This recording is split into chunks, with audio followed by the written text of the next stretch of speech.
শবে বরাতের রাতে একত্রিত হয়ে রাতভর ইবাদত করা ও পরদিন রোজা রাখা কতটুকু শরীয়ত সম্মত?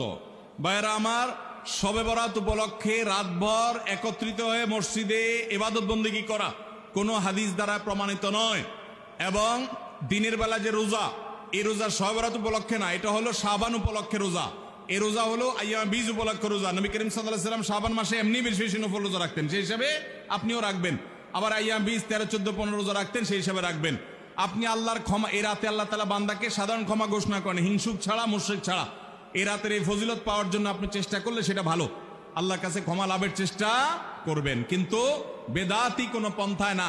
অনেকে বলে যে এত রাকাত নামাজ, অমুকটা অত সূরা এত রাকাতে পড়তে হবে, এগুলা মন গড়া কথাবার্তা, এগুলার কোনো ভিত্তি কোরআন হাদিসে নাই।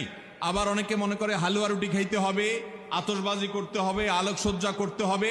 শবে বরাতকে কেন্দ্র করে যা হয় তার বেশিরভাগই বেদাত এবং ভুয়া, মন গড়া ভিত্তিহীন, এগুলার কোনো অস্তিত্ব কোরআন হাদিসে পাওয়া যায়। আল্লাহ আমাদের সবাইকে সুন্নাহ মেনে চলার তৌফিক দান করুন। আমরা সুন্নাহ মেনে চলবো। শাবান মাসের সবচেয়ে বড় আমল হলো নফল রোজা রাখা। বেশি বেশি রাখবো তো ইনশাআল্লাহ।